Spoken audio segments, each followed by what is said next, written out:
All right, we are live. Welcome back with Murphy Mac to another episode of the Fitness Beginner Podcast, where we help you get started on your fitness journey. How's it going, everybody?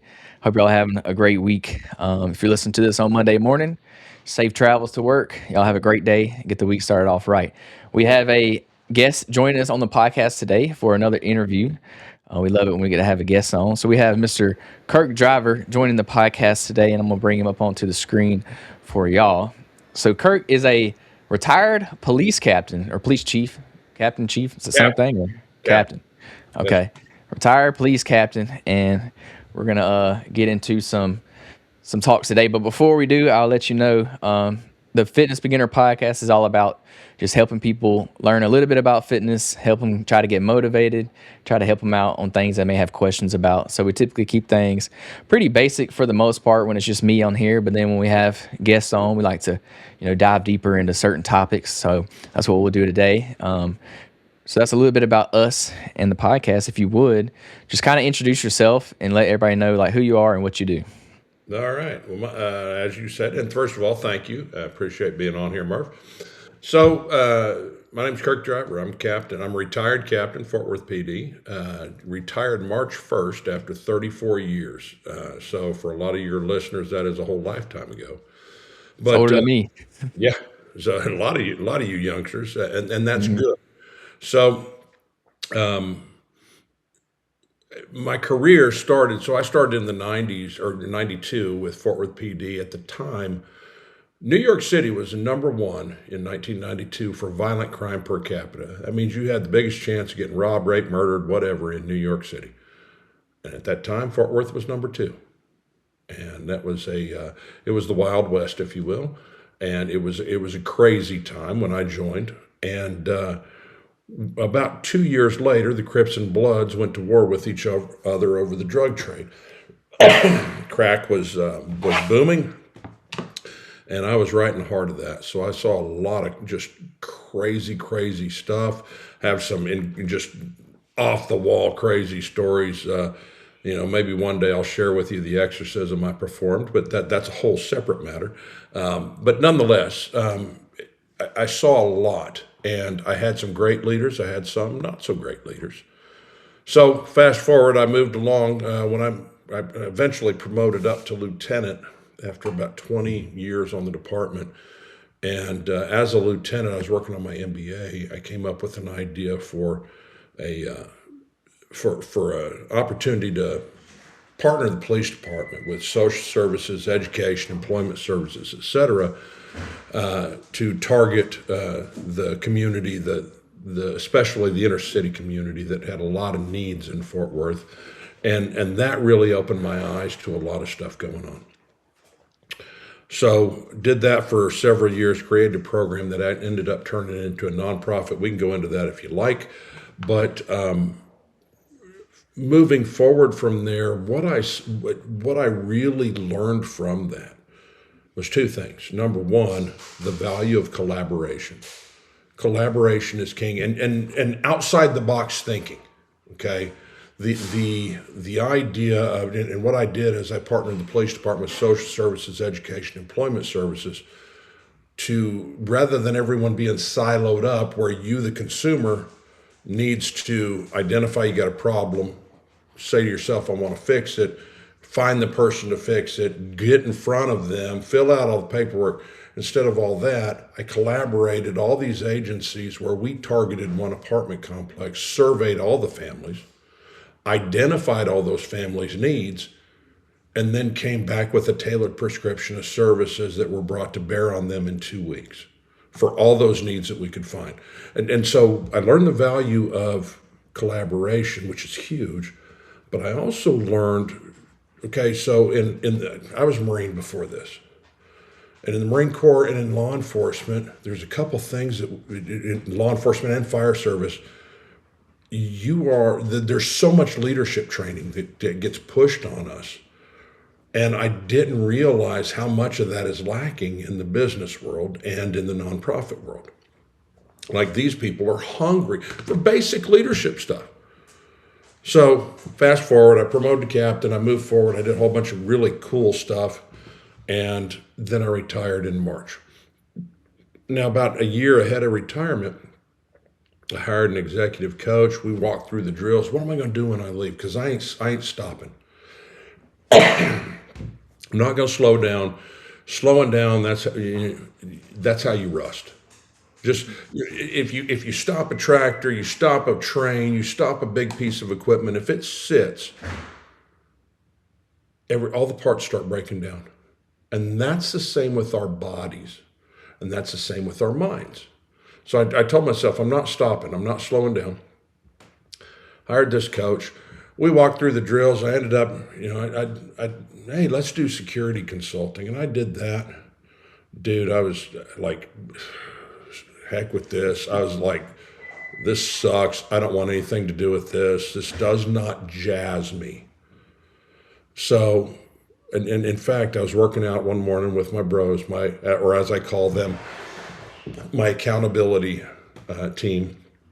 But we're working out, and afterwards we ate breakfast, and one of the guys is like, "Hey, how's that security business going? Security consultant." I'm like, "Man, it sucks. I don't want to do this, to be honest." And all of them just like freaking piled on me. They're like, "Really? Well, then why the hell are you doing it? You need to just walk away, push it to the side now. What do you want to do?" Now, about 4 months earlier, I'd sat on a panel, and it went really well. Like a friend of mine called me, "Hey man, can you sit on this panel?" I had someone drop out. Okay, I sat on it, and it was like someone from HR for the city, one of the local city council members, and me. And so they start throwing these questions like, well, what's the best leadership lesson you could give? And the HR person, they were like, "Well, you see something, tell your boss." Like, okay, it's like, that's not leadership. Don't sexually harass people. Okay, well, hold up. That's not leadership, that's HR. And then they asked this councilman member, what's leadership? And this guy danced all the way around the issue, but never landed. And he asked me, what's leadership? What's the big lesson? And I'll tell you right now, Murph, I don't know what's the greatest leadership lesson. I would assume that the greatest leadership lesson is the one that lands for you and you actually act on. Same with fitness, right? Whatever works to get you doing it, that's what matters. So I can't answer that, but I'll tell you what the first leadership lesson is. And that is, before you even think of leading someone else, you better get your own moral compass in order. And you better get it aligned, and you better have a plan for when someone hits you with something that's not ethical. What are you going to do about that? What are you going to say? How are you going to respond? And so I said that, and people were like, there's a crowd of about 50, and they're like, "Oh my gosh, this is great." And I'm thinking, man, this is just stuff I live. And at that point, I learned there's a gap between what the civilians see versus what law enforcement, fire service, military actually do. And so this breakfast, they're calling me to task about, you don't want to do this. What do you want to do? And my friend Chris Harris, who was on your show a few weeks ago, he was one of them. And I looked and I pointed at him and said, "Chris, I want a keynote." And they're like, "On what?" And I said, "Leadership. I can talk on leadership all day long." And so that started my journey. Literally in February, I retired from the PD after 34 years, March 1st. And I've been blowing and going ever since. So there's my story. Awesome. Yeah, I didn't realize you were in the military too, so thank you for your service. Appreciate that. What someone told me several months ago, "Thank you for your service." Everyone says thank you for your service, and it's like, "Oh, you're welcome." What do you say to that? And I was watching this admiral, 4-star admiral, probably a year ago, and I started. He said something profound, and I started emulating him. Thank you for your service. You're worth it. I like that. You're very worth it. Awesome. Yeah. So you were you said Marines, right? Yes, sir. Awesome. So what made you want to go into law enforcement after the Marines? Is that just kind of an easy transition there, or? Well, yeah, kind of. Um, so my dad was California Highway Patrol. I joined the Marine Corps. I was in the reserves. Did a 6-year contract. I was activated. I did 3 years of that on active duty. The whole time I was in, I was trying to go active, go out to the fleet, and the Marine Corps downsizing, and oh, you signed a contract for this, so you can't go this, blah blah blah. And I went to Desert Storm. I was over there. I served, and we fought in a war zone, all that, and saw a lot of craziness. I came home. I was working for a defense electronics company, and I was bored out of my head, and I was wanting to go active duty, and I couldn't get back to active duty, and so I heard Fort Worth PD was hiring, and I signed on. I was literally, well, you know what? I'll do this until I figure out what I want to do. I'll give it a couple of years. 34 years later, I walked away from the job, so it worked out really well for me, and absolutely loved it. Great organization. Just like every other business, you've got your ups and downs, but just a fantastic ride we've had. So you're real big on the leadership. Like you said, that's what you do your keynote on is Yes, sir. leadership. Yes, sir. I have a system I've created called Zero Gray Leadership, and the idea behind that, the core messaging is, you know, and this is old school. There's a guy named Stephen Covey, was real popular back in the '90s, early 2000s. Had this book called Seven Habits.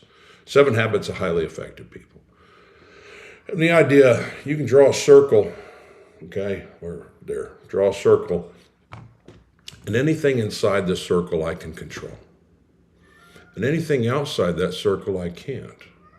So first of all, don't just stop worrying about the stuff outside the circle. Plan for it as best you can, but you can't control it.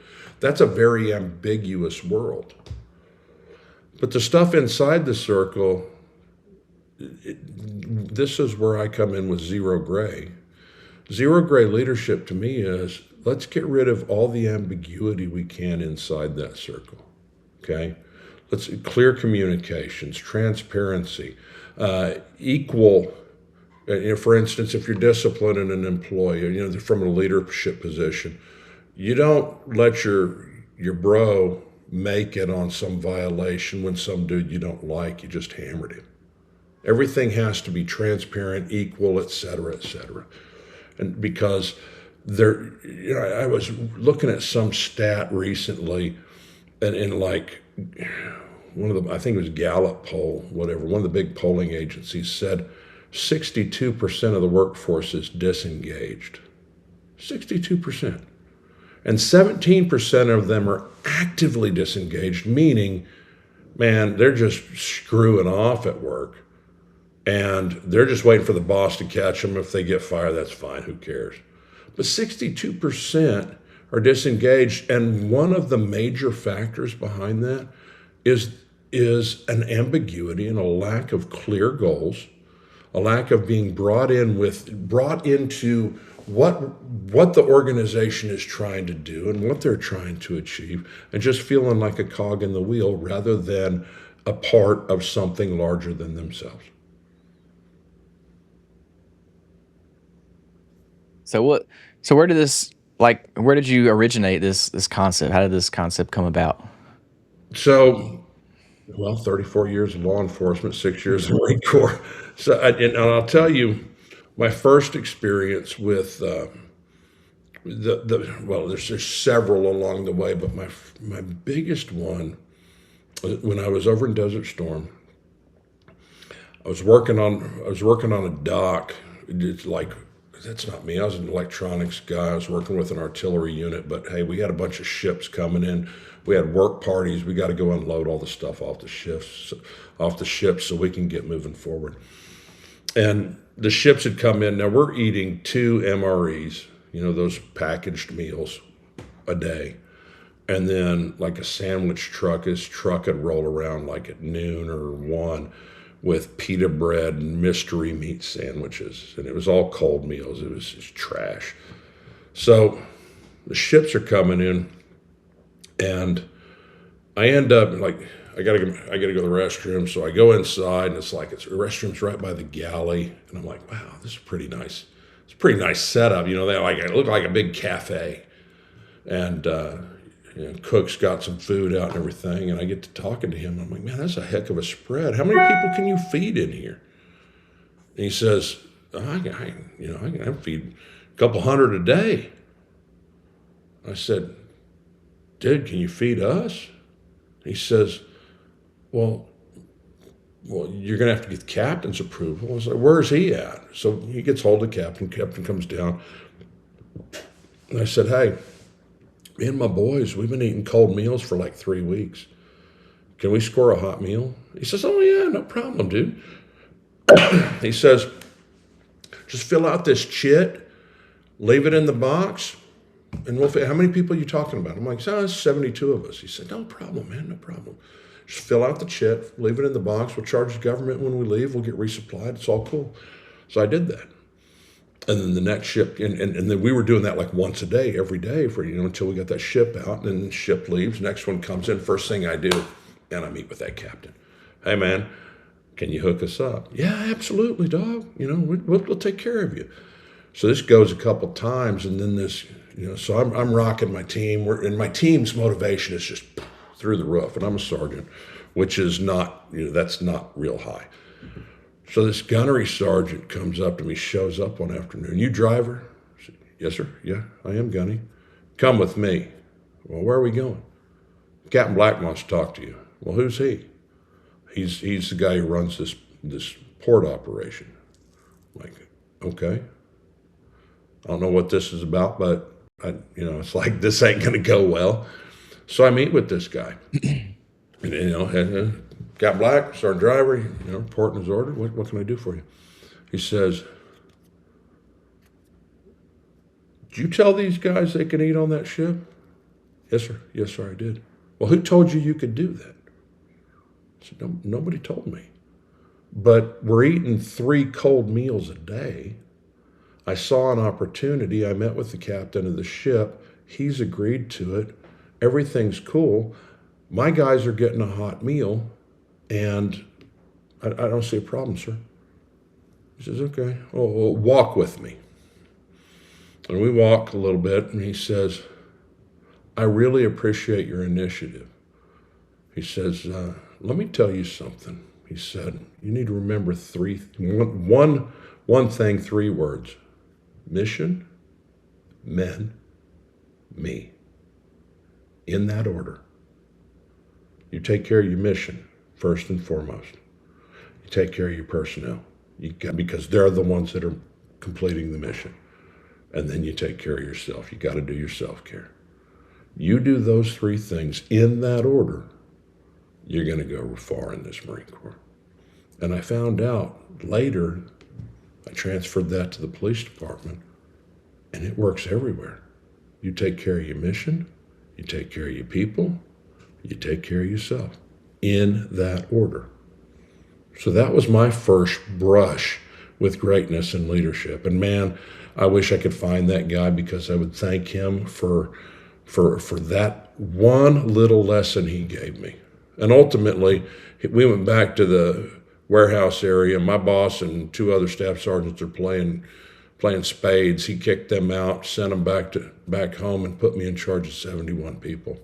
And it was scary as hell, but we got the job done. But there's a lesson in there. It's okay to take chances if you're doing it for the right reasons. I agree. I like that. You just took initiative, and it's like the saying, don't ask for permission, just ask for forgiveness. Exactly. I'd rather ask for forgiveness and permission. Yeah, it's a lot easier to get that. So the guy he didn't have a problem with you doing that in the end? Not at all. Initially he was pissed, but he's like, well, why'd you do this? Who told you could do this? I said, nobody told me I could do this. My people needed this. and it didn't cost us anything. And they got to take a chow break anyway, so I'm sending them in here to get hot chow. And we're talking like, freaking turkey and mashed potatoes and gravy, and like be like going to Christmas dinner or Thanksgiving dinner, and ham and all kinds of stuff.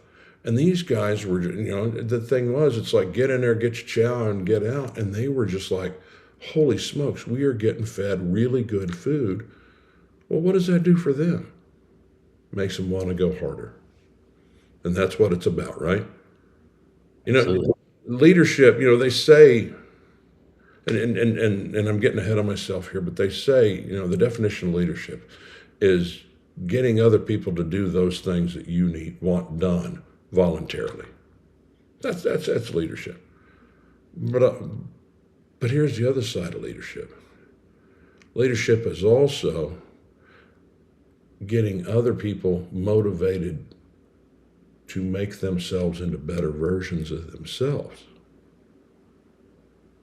That's what leadership's about.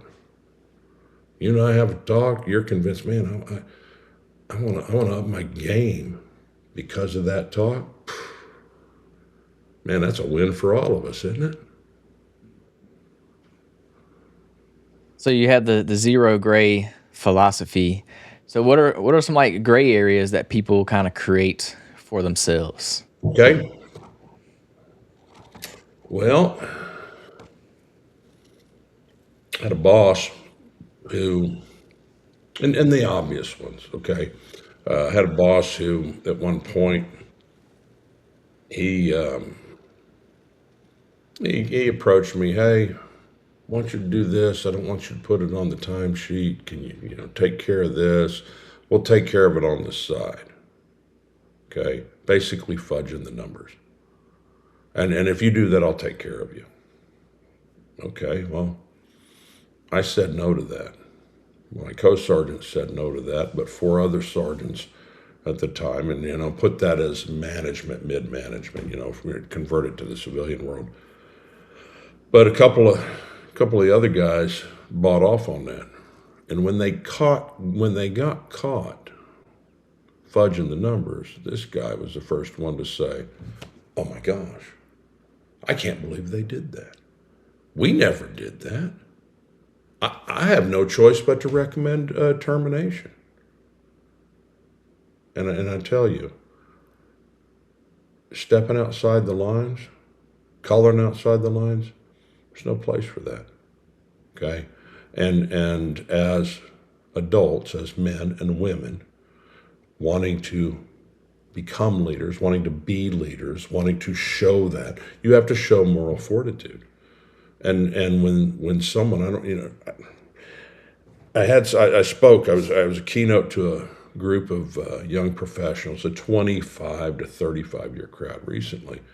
And one of them brought up, well, how do you do that? I mean, what if you do if you need that job? You got to have that paycheck. Okay, I don't want to get fired. And I say to you, I say to all them, you need to be real disciplined with your finances. And early on, you need to save up about 6 months to a year's worth of your salary. And you've heard this, okay? But I'll tell you why that's it. People say, you hear save up 6 months to a year, save months. Okay, why? Oh, for the in case something happens. No, I'm going to tell you why. And here's a lot more important why than the in case something happens. Because this is a lot truer. Because if your boss asks you to do something that is unethical, that is immoral, you can say, I'm not going to do that, sir. And with all due respect, I'm not going to do that. And if you want me to do that, put it in an email. Make sure that we have documentation of that. And that way, if you do get fired, you can hold your head up and say, you know what, I didn't need that job anyway. Because you've got the reserves. That's your why for building up those savings reserves, is so that you can maintain your moral compass if you have an unscrupulous boss. There's so many different ways that people can try to get you to cheat or lie or steal or whatever. Murph, you ever take martial arts? No, I haven't done any martial arts. No. So I took martial arts many years back. I made it up to second degree black belt. I had a great instructor. My sensei was Grandmaster Richard Morris, and this guy was, I mean, gosh, this is a beast. And we used to do these drills called one steps, or excuse me, we do a one step, but we'd also do a three step. And I love the three steps. And the three step drills, two of us face each other. Let me get to the camera. Okay. We bow, and then, okay, this guy's going to do, and strike. Okay. So boom, boom. You said, boom, strikes, and he stops. Okay. He stops. And this guy over here, he does his first three moves. It's going to be a block. It's going to be a strike. It's going to be maybe an elbow strike or an knee strike or whatever. He does his first three moves. And then they stop. They bow to each other. And then this guy does his, okay, strike and stop. And then this guy does his first three moves. And we do that over and over and over again. What that does is you're preloading your first three moves. And the only decision you have to make is, am I going inside or am I going outside that punch? What that does for you is it buys you time. That this person just punched. I already know the first three things I'm going to do. Pardon me. The only decision is inside or outside. Well, where I'm angled, I'm inside. Boom, boom, boom. But while you're doing that, you're already thinking about the next moves. Right? It's easy to understand, right? Now let me explain how that transitions. I suggest to your audience, in your work environment, start brainstorming, what are the issues that I could be faced with? Something the overt where, the hottie at work comes on to you. What are you going to say? Pre-plan that in your head. Have those first three moves set. Or if the boss says, hey, I want you to fudge the numbers, pre-plan, have those first three statements set. That way, it's on autopilot for the first, as soon as it comes in, boom, rather than being caught flat-footed, oh, how do I respond to this? That's where we make mistakes because we don't know, because we haven't set our moral compass and where we're aligned. So pre-program, what is my responses to these things? And I would say brainstorm with a coworker. What's the worst thing the boss could ask us? Okay, what are we going to say to that? How do we respond? And that way, if that situation comes up, and I pray it doesn't, but if that situation comes up, man, my response is in the can. Does that make sense? Yeah, that makes sense. Same. You can use that same principle kind of applies in your fitness journey. I think of an example Well, I you could say give. anything. Say what now? You say that to anything, man. I don't want to get up and go to the gym this morning. I'm tired. Nope. I mean, you already got pre-planned. Yeah, the one that would be good for me is if when you get that craving to eat something sweet, and you're not supposed to. Nope, I ain't doing it. I'm going to Have go you, ahead and eat some Greek yogurt with some berries on it and get some protein. absolutely, yeah. You gotta have a response when that trigger hits. But to that fitness journey, it's not just about having the response, but you also got to have that solution available. Okay, no, I ain't eating the sweets. Man, if you ain't got anything else in your fridge, what else you gonna eat? You better have something that meets your needs, that's within your schedule of what you can have. Otherwise, it's all a moot point, right? Yeah, you gotta out of sight, out of mind. Right. Like, have something, make pre-plan your meals and have a couple in the freezer. That way it's like, oh man, I'm hungry. Man, that McDonald's sure looking good. Or that Sonic, freaking chili cheese dog, foot long coney. Man, that'd be good right now with some onion rings. You know what? If you ain't got nothing in your freezer to pop into the microwave, okay, well, it's going to take me 30 minutes to make that meal. Or for 10 minutes, I can go down and have a chili dog in my mouth. You see where I'm going with that. It's like, have that alternative handy. And it's the same thing with this, that 3-step drill. Have the alternative handy. Yeah, I like that. I like 3-step drill. That way you can, when any situation comes up, you have a response or a reaction to it. You've already pre-gamed it. You don't. already preloaded it. Your response are just waiting for you. That way, someone hits you with something out of the blue. Hey, man, we're going to go down the bar. We're going to get some drinks. And, oh, dog, here's my response. Yeah, I like that. I'll have to use that myself. One for me is I meal prep. Like kind of you said, I like to meal prep my meals, and I keep a few extra in the freezer. So if I get that craving, I know I have something quick I can eat. I don't have to cook something because cooking is like the worst. What's your go-to? Oh, I'm basic. I like the bodybuilder, chicken and rice, beef and rice, vegetables. All right. I'm basic like that. I don't. I will tell you a trick though, a little hack that can make your beef and rice or chicken and rice a little bit better, and that's to get some bone broth. I don't know if you ever had bone broth, but if you man, pour it in there, just like moisten it up with it. Yeah, pour that on top of there when you put it in the microwave, and it just gives it some extra flavor. Oh, well, and rice, when you try and microwave frozen rice, it always turns out all dry and looking like little pellets on your plate. You throw a little bone broth on there, or it livens it up a little bit. Or even chicken broth or beef broth, that'll work in a pinch. But bone broth gets you the collagen and everything that's good for you. Yeah, that's what I've been doing lately is the bone broth. I found that out recently, so I've been using it a lot. I like that. Good deal. All right, what else you got for me, brother? So let's see. What are some like gray areas that people? How can they use that zero gray philosophy in their fitness journey specifically? Can you think of any ideas? Well, on a fitness journey specifically, zero gray. Okay, let's talk about that. Eliminate the gray areas. You go into the gym. You keeping notes?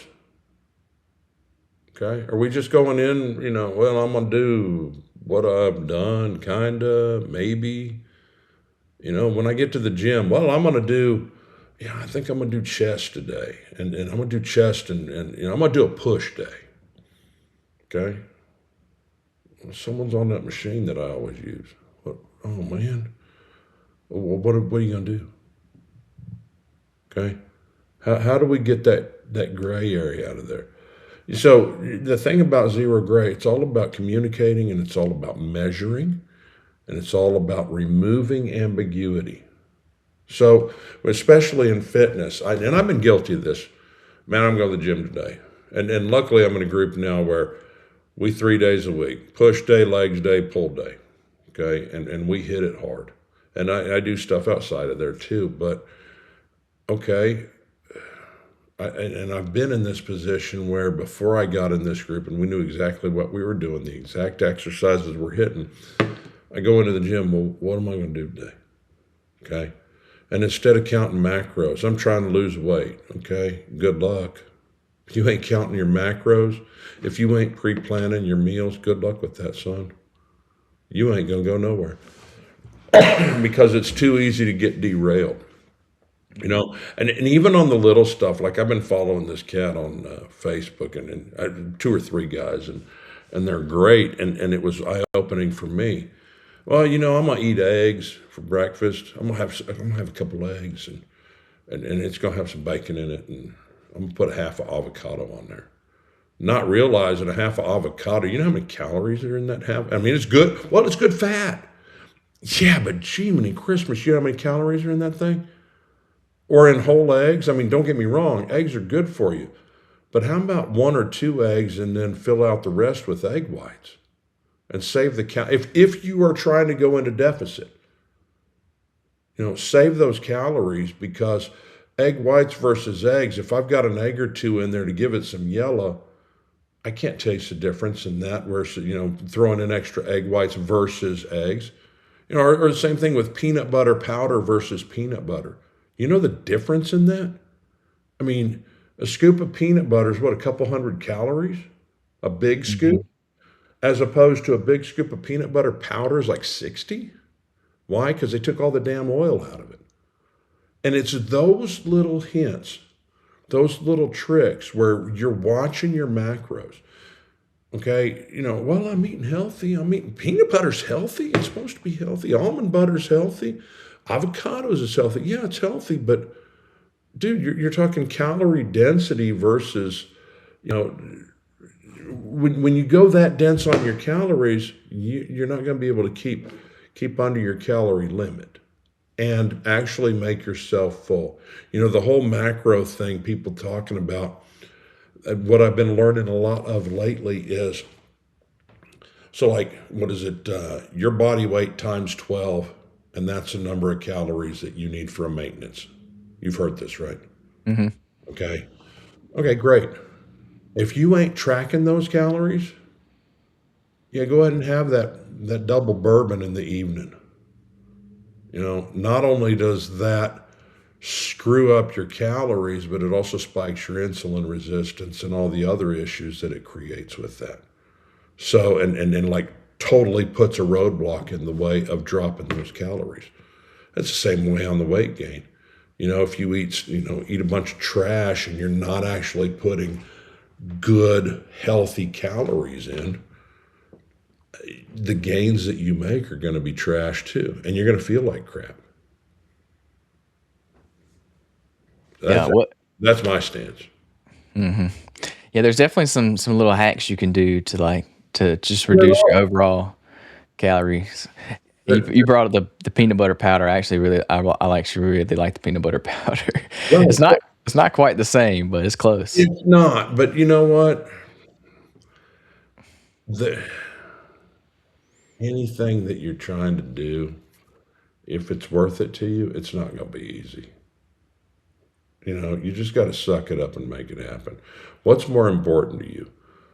Having fun with your bros, going out and partying and getting liquored up or whatever, or getting your physical health in order where it needs to be? Because one's a short term gain, the other's going to have long term results. And I'll tell you, as much as, oh, don't judge people, blah, blah, blah. First impressions are huge. And when anyone, I was a cop for 34 years. 34 years. And one thing I got really good at is reading people. And if I see a dude who's muscled up with a body fat, call it 10, 12% or lower, I know that guy's got the discipline to go do something. And that means something. And that means something to employers. That means something to prospective mates who they may not even be able to articulate it. But when they see somebody who, you got a dude over here who, man, this guy's, he's fit. He looks good. Clothes are clean, he's groomed properly, et cetera, et cetera. Versus this other dude over here who's kind of sloppy.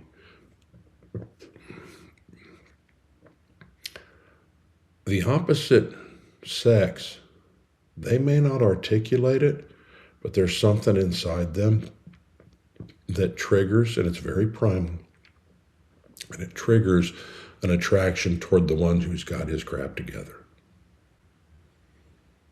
Because and the reality is they may not be able to articulate it, but primally they're looking at, this one is going to be a good mate.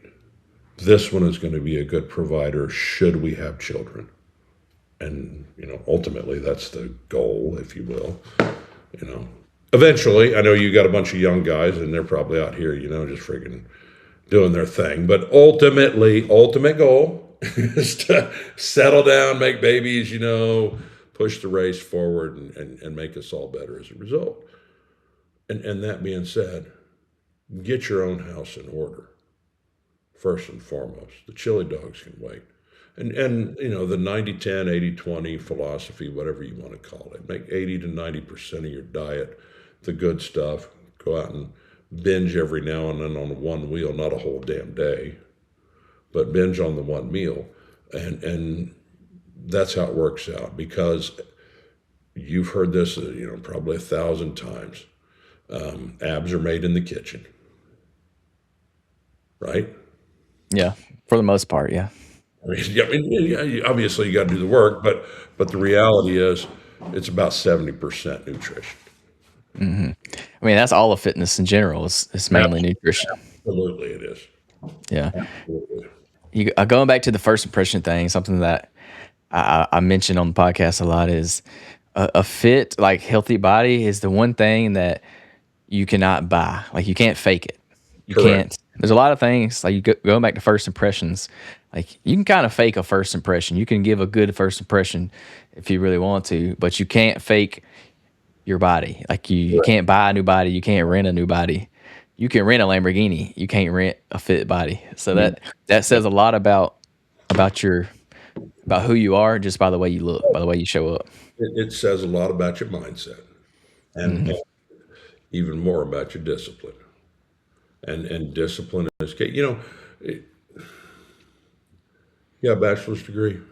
Okay. For those out here in your audience that don't have one yet, you know what a bachelor's degree is good for?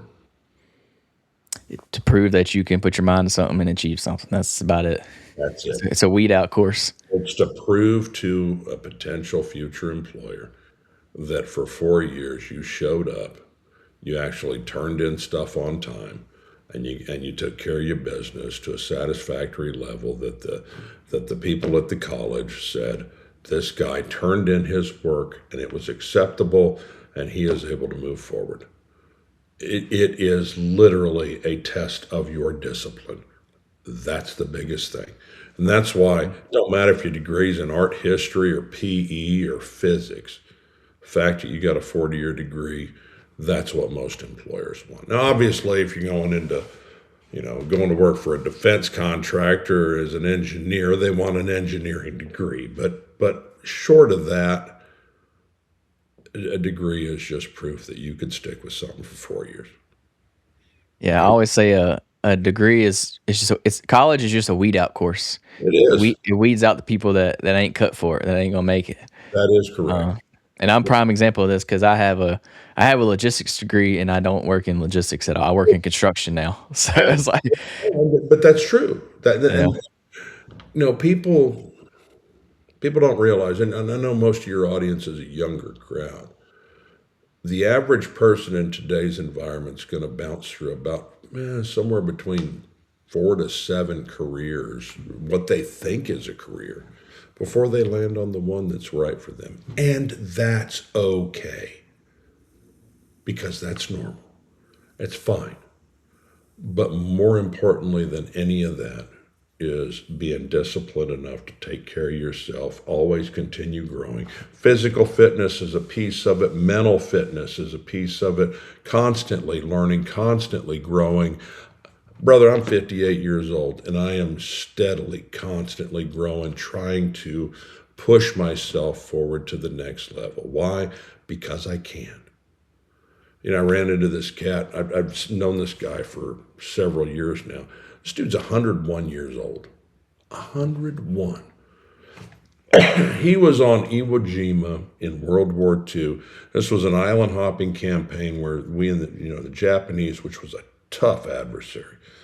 This dude ran a flamethrower. His name's Don Graves, and he was a tough hombre. Okay, jumping off the boats, going in, burning the Japanese out of their holes, which they didn't like that, so he was target number one, right? People don't want to be burned up, so they like killing those guys that are trying to do that. But he survived.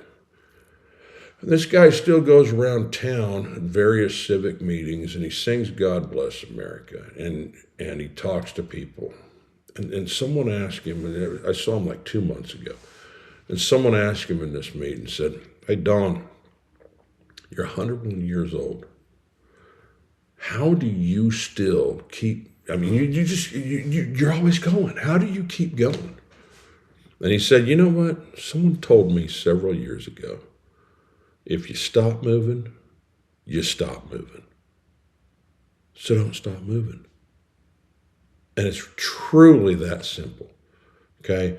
To all your audience out there, most of them are younger guys. I get that. It's easy to get into a trench where, man, I got this freaking job now. It's kicking my tail. I'm working, man. I ain't got time to go to the gym. I ain't got time to eat well. And I'm telling you, make the time because you got one body. And if that thing gets rusted, if that thing gets full of bad gas, if you will, it ain't gonna run right. Okay, you take care of your body. Why do we lift? Why do we do the hit or whatever your program is? Why are we doing this? It's all about longevity, keeping ourselves strong, keeping all the parts moving, all the pistons firing like they need to fire. Keep this engine rolling as fast as we can. We eat clean food. That's clean gas to go in it. Okay. I went on keto several years ago, just for a short period of time, and I did it, man. After about, I had the keto flu about the third day. When your body's transitioning, but man, I felt like I was on fire after that. I was just go go go, and I met my weight goal about 2 weeks later, and I celebrated with a big old plate of greasy enchiladas, and man, they tasted good in the moment. But the next day, I felt like someone beat me with a bag of hammers. I felt horrible.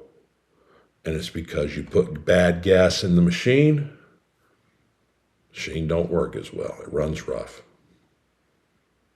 Yeah, I think a lot of people have gotten used to how that machine runs with bad fuel in it. Yeah. They've just gotten used to it. You get used to that.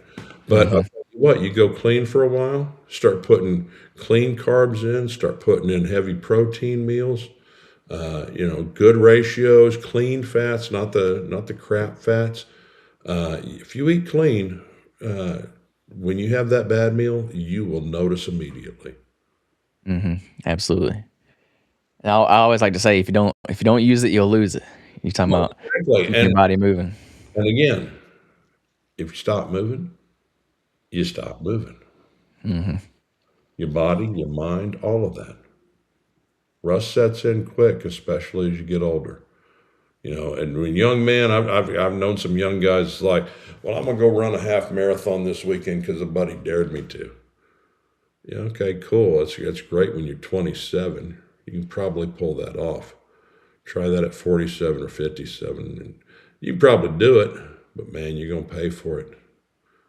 So it's important to develop those habits as a younger man. That's going to keep you when you're an older guy. Mhm. And you can definitely tell, like, the older generation, you can tell who kinda maintain their fitness throughout their life instead of starting later in life. Absolutely. It's a lot harder to start later than it is to just continue on. Same thing with finances, right? Absolutely, yeah. And to your younger crowd, finances is important. Okay, as a young man, if you sock away 100 a month or 200 or 500 a month, you do that for 20 years, 30 years. You get to my age. If we're both going to, let's say, 70, I got 12 years to get there. Someone who's got 50 years to get there, it takes me a lot more money to catch up. And I mean, not even what you would expect, but like exponentially larger money because of the value of compounding interest. And it's the same with keeping your body in check. Like you said, it's harder to get started if you've been a slob and eating a bunch of Twinkies and all kinds of twink. Oh, sorry, you got a younger crowd. Twinkies is a paper we used to have back in the day. No, I'm kidding, but you know what I'm saying. It's like you eat trash food all your life, and as you said, when you're in your 50s or 40s, whatever, and you're trying to get started, it's harder. It's harder. That whole Newton's laws of motion. An object at rest tends to stay at rest, and an object at motion tends to stay at motion. That Mm. applies to our bodies as well. Yeah, I never thought of Newton's law, but that makes sense. I like that. It It's a does, good right? comparison. Mhm. You go stop working out for You stop working out for 12 weeks and tell me how hard it's going to suck when you go back to that gym that first week. Mm-hmm. It'll be horrible. And your whole mind is going to be like, why are we doing this, dog? Why are you hurting yourself like this? You ain't got to do this. It's okay. You ain't got to do that.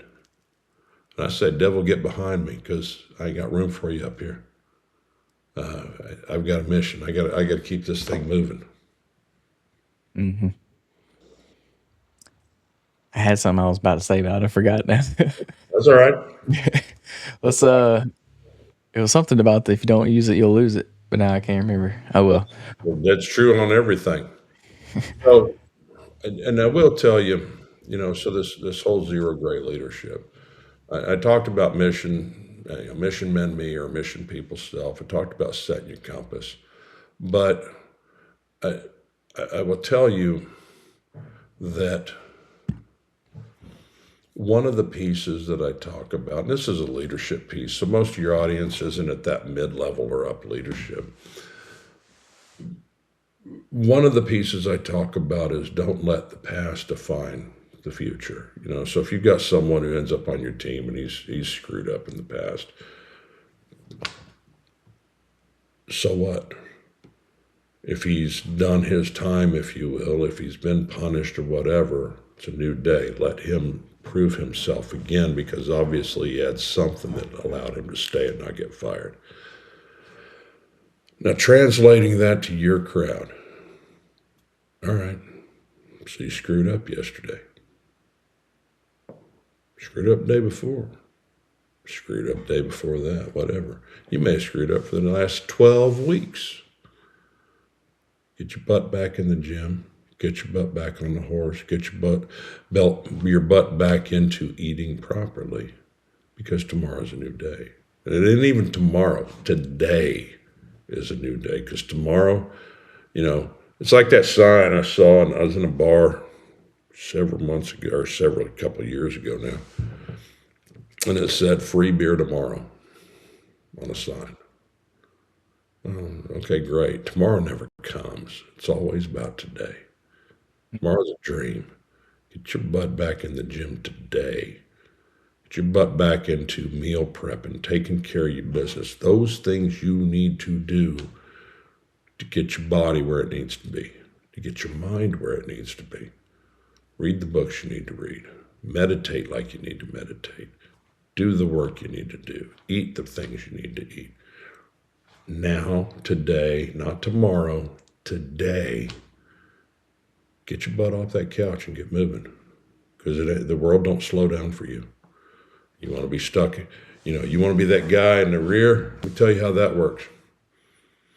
When you step off that train keeps going. And it gets smaller and smaller and smaller in the distance.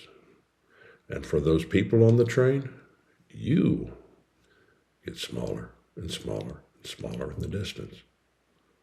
Get your butt on that train, no matter what it takes. Train hard, work hard, learn hard, play hard. That's what life's about, man.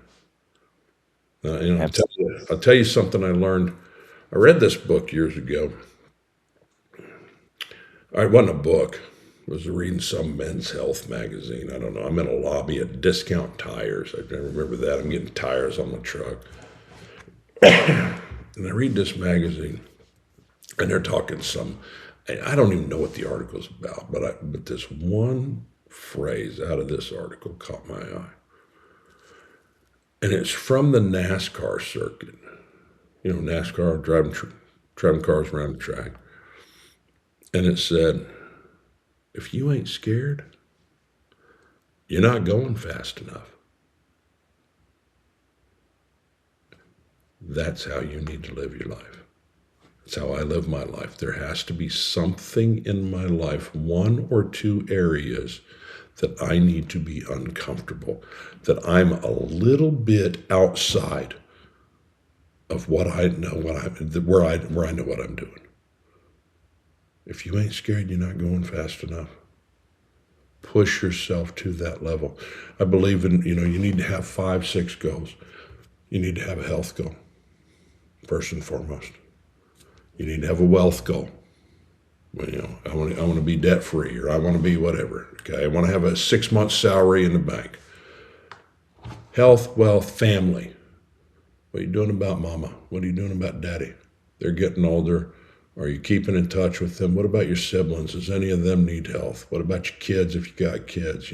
That's the family goal. Okay, health, wealth, family, work. What are you doing about work? Where are you pushing yourself to grow at work? Do you like your work? Do you hate your work? If you hate your work, why are you still there? Why aren't you doing something else? That could be your work goal. Okay, find that niche, push it, and push to be the best at whatever you're doing. Health, wealth, work, or health, wealth, family, work, relationship. Okay, that means mama, wife, girlfriend, whatever, boyfriend, whoever it is. Okay, what are you doing to lean into that? What are you doing to make that important? Because, and I will tell you, your younger crowd here, who you choose as your mate will make or break you for the rest of your life. Don't choose them just on looks or how well they do X, Y, Z to make you feel good, whatever have you. Look at the whole picture of this person. Is this person going to elevate you? If they do not elevate you, bye-bye. And I know that's cold, and I know that's harsh. This is the person that's going to determine whether you're in the poorhouse or whether you're wealthy, whether you are happy or whether you are miserable with your life. This is one of the most important decisions you'll ever make. Is who you attach yourself to in a relationship. And I know that from experience. So we got health, wealth, family, work, relationship. And the sixth goal, make that a fun one. Whatever, a personal goal. You want to learn to play guitar? Great, learn to play guitar. You want to skydive? Great. You want to fly a plane? You want to, whatever. Find you something that you can lean into that is nothing but fun, but make it challenging. Make it something that you have to earn. You want to play golf? You want to play disc golf? Be the best disc golf player you can be. But that's it. Those are my 6 things. I like those. Those are good ones. I like to say your goals should be big enough to where they scare you a little bit. Kind of like you say, if you're not going fast enough, Yeah, then your goal's not right. if you ain't scared, you're not going fast enough. Yeah, yeah, I like that. For example, last year I ran a 100-mile ultra marathon. Did you really? Look at you there, Yeah, Goggins. and that was I That was was a in. beat down, wasn't Oh it? yeah, that was That's a a prime example. Yeah, well, for sure, for sure.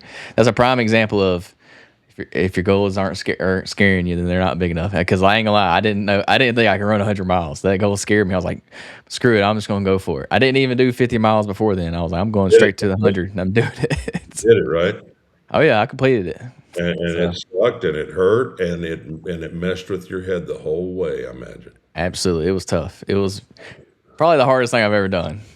But tell me how you felt. Not as soon as you finished, but 5 minutes later. Oh yeah, I mean it was definitely well worth it. During the race, I told my mom and my wife, I was like, "Don't ever let me sign up to do something as stupid as this ever again." And Yeah. then as soon as I got done, I was like, "All right, I'm doing another one." Now, the next day, how'd you feel?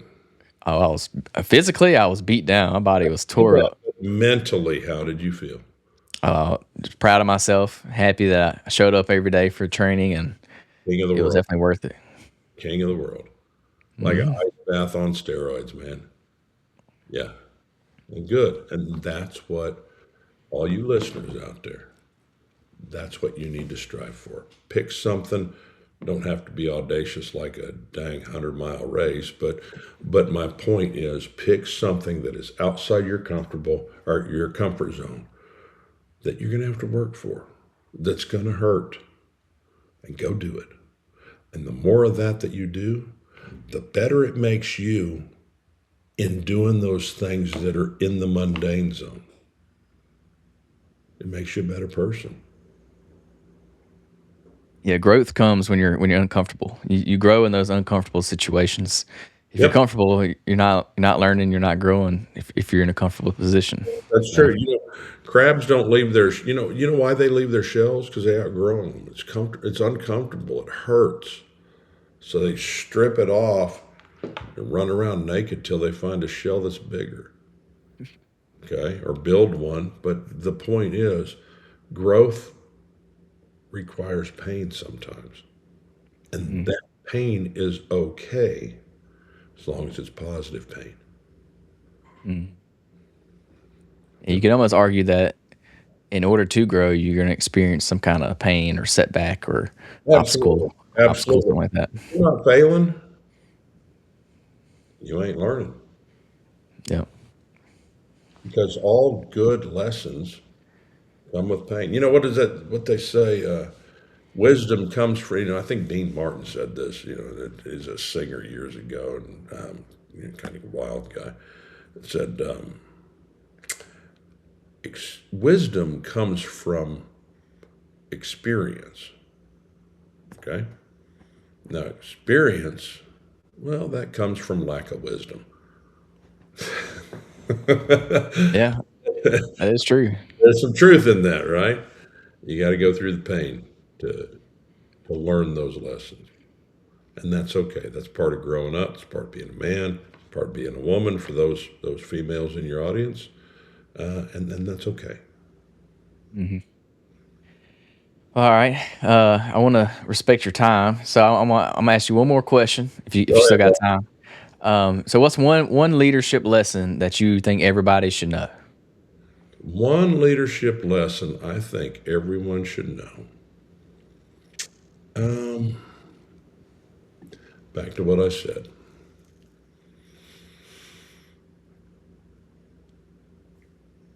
Before you can lead anyone else, and I'm very dead serious on this, go check your own moral compass and figure out where you stand on those things because that is so critical. If you're going to try and lead anyone else forward into anything, you got to have your own head locked on straight. You got to be able to when that when someone throws a curveball at you, you got to know. Okay, it's black or white. There is zero gray in my decision here. That and there's so many gray area stuff, but we know inside ourselves. You know, I had a guy tell me years ago. This guy was a retired Marine Corps chief warrant officer, and he said someone had told him this years prior. Said, if you're about to say something or do something, and you stop and you do this, you're looking around, see if anyone's there. Don't do or say whatever you were going to do. That right there is a red flag. That's your warning system saying, okay, if I got to look around to see if anyone's going to see me or hear me, don't do it. Don't say it because you know it's not the right thing. And That's that's an good advice right there. easy lesson, man, right there. Know your Yeah. own compass, though. Yeah. So essentially, you got to be able to lead yourself before you can lead anyone else. Absolutely. And, Hmm. and and to your audience especially, with doing the fitness stuff, this is very basic lessons. Lead yourself. And what does that mean? Well, that means get your butt back in the gym, get your eating right, read, learn, grow, make yourself a better you. Yeah, this goes along the same lines that I think I get a little bit of pushback sometimes, but it's kind of the same thing. And that's with parenting. I don't have kids, just to give Not you reference. I don't have kids yet, but I always say you should take care of yourself before you take care of your kids. So it's kind of the same idea. Like you got to be able to lead yourself before you can lead other people. Because if you're not showing up for yourself every day, how can you show up darn, 100% for your kids every day? Well, I'm gonna say something really controversial about kids. I am, and especially women. A lot of women don't like to hear this, but this is God's honest truth, and it is scriptural. Okay, yes, you are right. You got to lead yourself, and you gotta make yourself good. Because why? Because your kids are looking at you. They're Hmm. watching you. When you have children, they're watching mommy and daddy to see what kind of person they're going to become. But I will say, in addition to that, your wife, your children, your husband, your children, depending on who it is in the audience, that relationship between you and your spouse has to come before the relationship between you and your children. Hmm.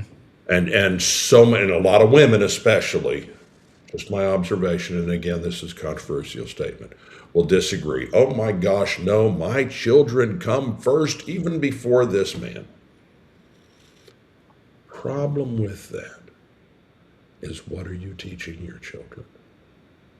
Do you want them to be solid grown-ups? Do you want them to grow into healthy relationships with their spouses? Or do you want their spouses to be disposable? Because if the kids come before the spouse, where does that leave them? The spouse has to be the top priority in that relationship. When the kids see that, then they learn what a healthy relationship looks like. And ultimately, here's the other side of that. In 20-ish years, those kids are going to go off and move out on their own. And if you made them kids the most important thing and left your spouse behind, what are you left with when they're gone? That spouse has to be the most important thing in that relationship. You have to Hmm. love them, you have to cherish them, you have to lift them up on a pedestal, you have to believe in them, you have to tell them you believe in them and show them that you believe in them. You take care of yourself. Why? To take care of your spouse. I'm gonna throw. Do we got a few more minutes? Yeah, you're good. All right, I'm gonna throw something at you. I'm 58 years old. My wife's 60.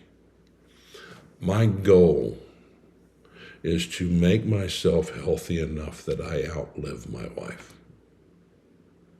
Now, a lot of people would say, "Well, okay, that's weird. You want to outlive your wife. What's up with that?" I'll tell you why.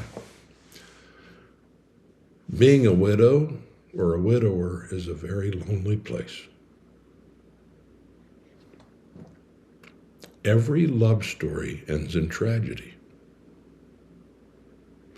I want my wife's last words, her last dying breath, her last sight to be looking up at me as I'm comforting her, as I'm cherishing her, as I'm holding her, as I'm telling her how great of a person she was, how great of a wife she was, how great of a mother she was. I want that to be her dying breath. I will take the loneliness. I don't want my wife to have to go through that. That's my fitness goal. I like So, that. I've never heard that one before, but I like that. I never thought of it that way. it's deep. That makes sense. Hmm. Yep. And as men, these are the things we should strive for. Yeah, that's a good goal to have. Yep. I like that. Well, it's pretty deep. Sorry, dude. Sorry to take it No, down, you're good. but there you have it. Yeah, I like that. I have to remember that one.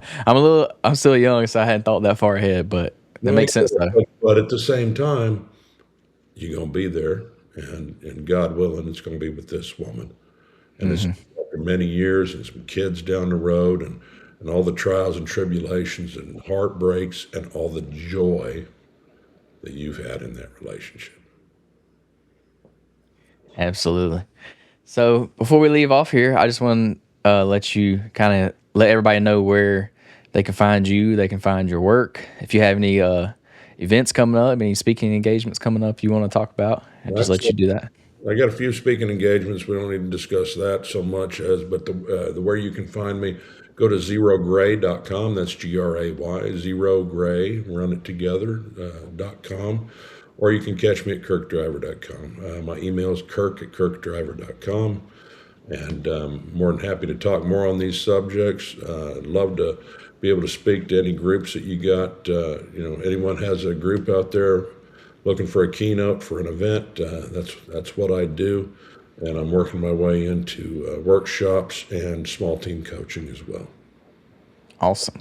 Well, thank you so much for joining the podcast. I enjoyed our time together.